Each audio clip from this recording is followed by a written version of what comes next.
بسم اللہ الرحمن الرحیم۔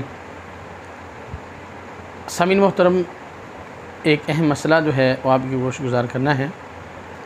سنت موقدہ اور غیر موقدہ، اس میں کیا فرق ہے؟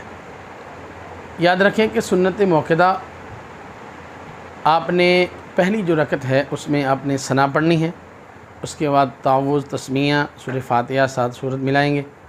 دوسری رکعت جو ہے اس میں جو ہے وہ آپ نے سورہ فاتحہ اور 7 سورت ملانی ہے، اور قعدہ پہلا جو آپ نے پہلے قعدہ میں بیٹھنا ہے، عبدہ و رسولہ پڑھنے کے بعد آپ نے کھڑے ہو جانا۔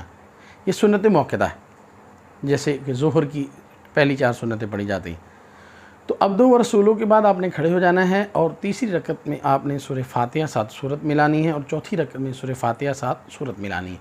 لیکن سنت غیر موقدہ جو ہے وہ آپ نے 2 رکعتوں کے بعد جب پہلے قعدہ میں بیٹھنا ہے تو آپ نے یوم یقوم الحساب تک پڑھنا ہے، یعنی مکمل آپ پڑھیں گے پہلے قعدہ میں یوم یقوم الحساب تک، اور پھر جب آپ تیسری رکعت کے لیے کھڑے ہوں گے تو آپ ثنا سے اس کا آغاز کریں گے۔ جس طرح آپ نے پہلی رکعت پڑھی تھی اسی طریقے سے تیسری رکعت پڑھیں گے، جس طرح آپ نے دوسری رکعت پڑھی تھی اسی طرح آپ اس میں چوتھی رکعت پڑھیں گے۔